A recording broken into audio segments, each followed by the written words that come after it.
Hello and welcome back. Last time we were here, we got this train assembled and ready to go. So today we're going to take this load down to the goods factory in town. First off, we got to get the engine set up here. Everything else, as you might remember, is all good. We released all the handbrakes down the train and so on. So we just need to get started here, make sure we have the marker lights set up right, get our reverser and forward, and we are good to go. So give it a little tug here, and we got some traction. That's looking good.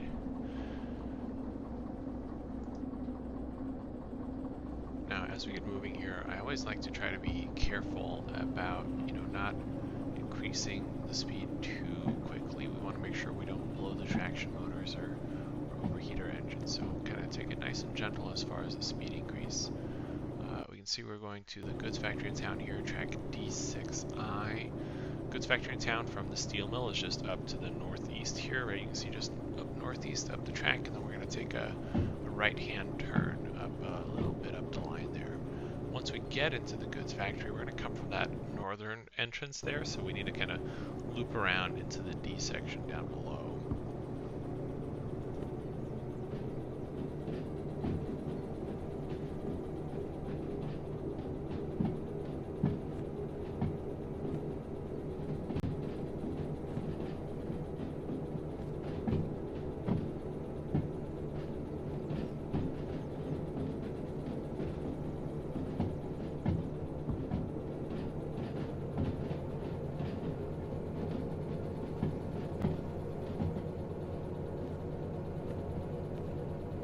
As we're leaving the yard here, just to be kind to my future self, I always like to make sure I set the switches back to like their default position, which is, going straight through the station, so that, if my next job causes me to try to come through the steel mill, the last thing I want is to have forgotten that I set the switch to go off onto that track there, and, we're barreling through the station at 50 kilometers an hour, and we just accidentally go into the side track. So that's why I always like to make sure I'm resetting the switches back to their kind of safe position as we're leaving the station.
To good speed here, one thing worth noting is that the speed limit on the track here is 100 kilometers an hour, but the speedometer on this E2 can only show up to 90, so I'm actually going to be in a little bit of a bind. If I get above 90, I won't know how much above 90 I'm going. I kind of just have to play it by ear.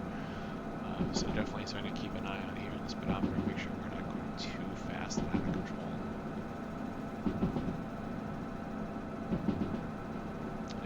Just as I said that, the speed limit actually drops down to 90 here, so we'll probably be good. one of the things I find interesting about Derail Valley, and this is not necessarily a critique, but you know, the world is not super huge, so I find pretty often that when the speed limit increases, you hardly have enough time to actually get up to speed before the speed limit decreases again, and you got to start doing some gentle braking. So we this time didn't become a problem. We didn't get to go above 90 anyway, because we just don't have the acceleration to make that happen.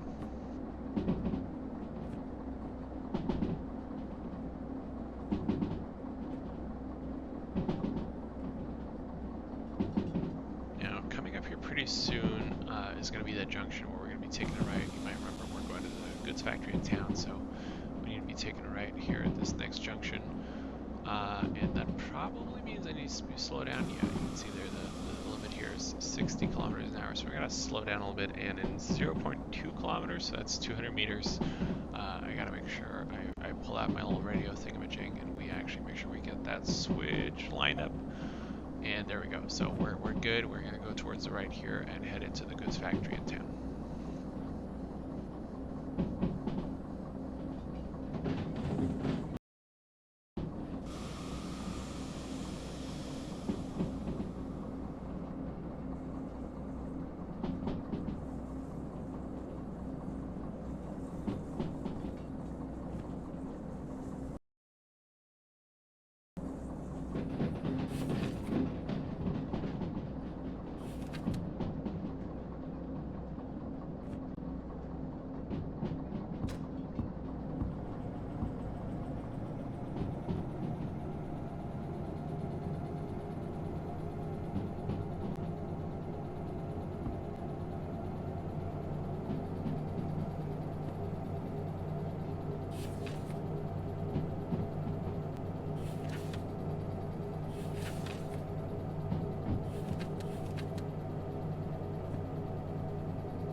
As we're slowly creeping up the hill here up to the actual station, again, I really just want to give a shout out to the developers. Build 99 really does improve this this little station map thing you see me pulling out all the time here. There's a lot more detail about, you know, which track I'm trying to go down, and it's a lot more visually appealing. So I really appreciate that. That really helps with the route planning. And as we come through this tunnel here, this is actually the station right behind this tunnel, so it's a good time to make sure we know where we're going. We're going to take a left here first, past this little B section on the map that you saw me pull out a moment ago. And that will lead us through the passenger tracks, which is section C right up ahead. And then that kind of loops us around the rear of the station. So we'll actually, you know, come pointing in the opposite direction as we go through section D here in just a second.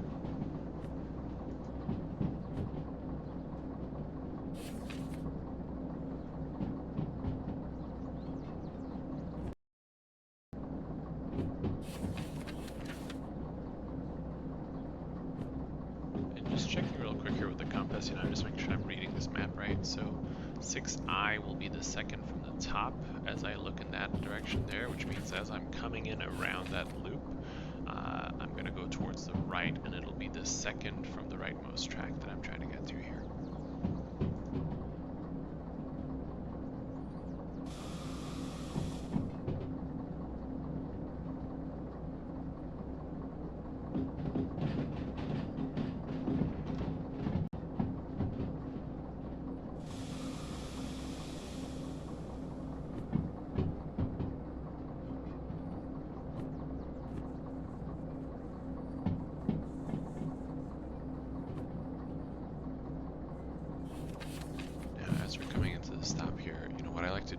I've looked at the map and really make sure I know which junctions I'm taking. So I know at this point I'm going left, left, right, right, right, left, right? And so I've counted those out and I can follow those through here, right? So first two left, and then after that we're gonna go right, right, right, left. So I just gotta make sure I hit those switches as we come up to them here. And that should get us into the right track. The other thing to keep an eye out for is making sure there's nothing in the track we're going to, right? Sometimes the game likes to spawn other trains in those tracks, so you can't always be sure that you can just pull straight through. And in that case, what I would do is go down the center track and then back up with my load so that I'm clear on the opposite end and I can actually get the engine out. Because what you don't want to do is accidentally sandwich your engine between two loads.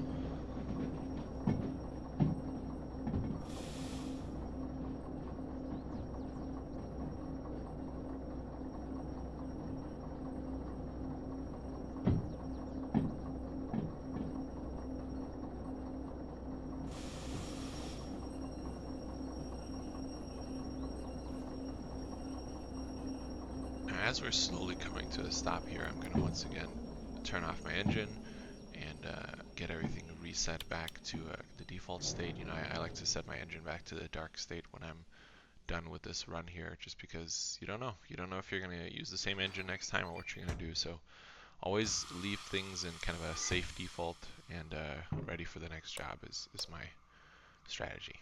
So we're good here. We've stopped. We've turned everything off. And the handbrake is set. Next step is just make sure we've set a handbrake on the load here, and we disconnect the brakes and the coupler, and then we are officially done. So now I'm just going to run right over to the station building over here, and we can complete this job.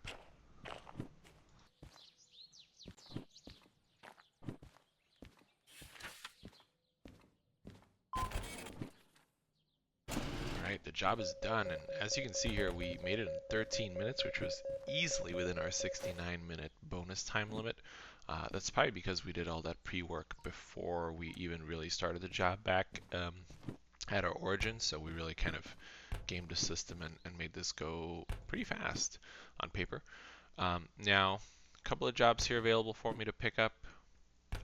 As you might recall, still, we can only do the freight hauls for now, so none of the shunting, none of that. So just looking between these three freight hauls, I'm once again picking up the vehicle catalog just to remind myself how much I can actually pull, and it's about 300 tons up an incline, depending on weather and stuff. So I don't want to pick any jobs that are more than 300 tons. I got these three options here. I think the one for the sawmill looks pretty good. Going from the goods factory down to the sawmill, I'm noticing as well that they added a new piece of track in build 99 that wasn't there before. You can see up there in the top right, you can kind of go from the goods factory. There's a parallel track down towards the south. Previously, you had to go out to the southeast, but you can see here now we can actually also go down the south. And that might be a better route to get to the sawmill anyway, so I'm going to go ahead and pick that one. So the next load we're going to be taking out here is on track D30, which is the third one from the opposite side. So a couple of tracks down from where our engine is parked here. I'm just going to hop over here, and a couple of neat things. First of all, remember the gondolas here. The ID number is in big lettering there on the side. I always like to check that against the order, just make sure I have the right cars. The other thing is the color is actually correct. So you'll notice, right, the colors is green, kind of brown, gray, green, and sure enough these cars are those colors as well. So that's always a good thing to double check that you actually have the right cars. I'm just doing the same thing we did last time, which is I'm setting the handbrake on the correct side of the train as far as where I'm going to be pulling up on. That's just going to make it a little easier for me in just a second once we've actually pulled up there. And then we're going to come over here, we're going to start up our engine again, and we got to do a little bit of shuffling around just to get over to that other track and hook up to these cars. Make sure I have the brake disabled and my marker lights set up correctly. And you know, unfortunately in Derail Valley, there's no one else in this universe, so I really don't know who I'm using the marker lights for, because no one else than me will ever look at this engine. But you know, I just like to make sure that I actually set the marker lights correctly to indicate which direction of travel we're going in. And we're off. So just going to pull down to the end of the track here, and then we're going to do a little bit of reversing into that other track to pick up those cars.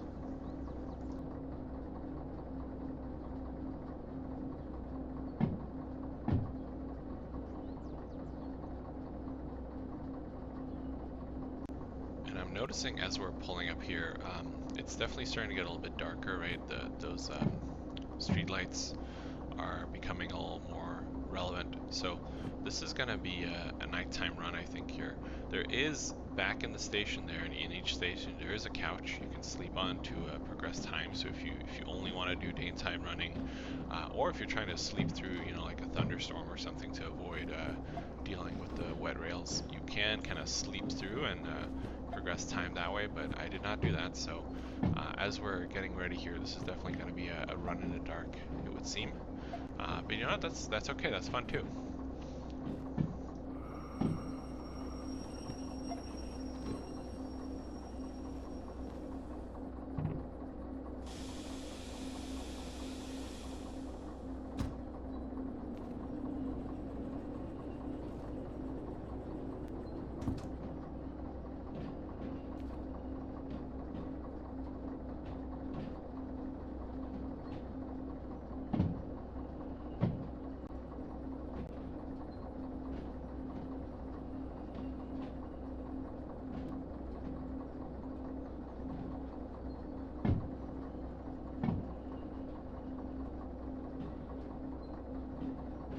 Now, as we're slowly pulling up here to track D30, one of the things that took me quite a while to learn in this game is that, you know, each track is named something like a letter of the alphabet and then a number and then a letter, right? So D30.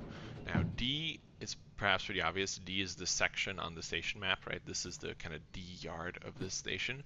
3 is because it's the third track in this yard, right? It's the third from my left here as I'm looking in this direction right now. And then the O, I always try to figure out, like, you know, what's that about? So there's 3 letters, right? O, I, and S that it can be, which is out, in, or storage, right? So D30 means it's D3, and this is an outbound track.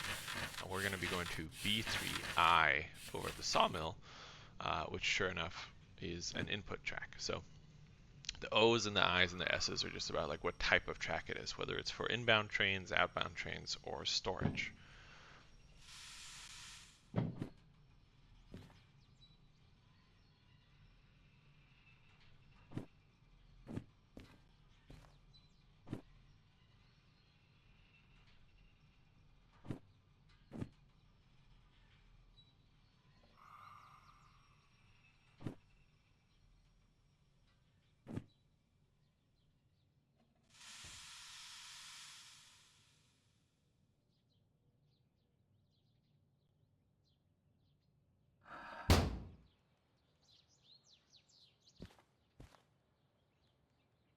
Now in this case, I was probably a little overzealous with how soon I stopped the engine and how hard I started the braking. So at this point, I actually need to restart the engine so we can get this a little bit more, because otherwise we've kind of stopped short of it, which is of course not what we wanted to do.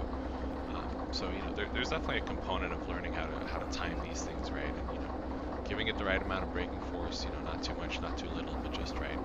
But here we are. So there we go. That's we got contact. We're ready to stop here and hook this up. And you know, next time when we come back, I'm gonna actually haul this load. I think at this point, this is where we're gonna stop. But come back in the next one, and we will actually bring this load down to the sawmill. So that should be fun.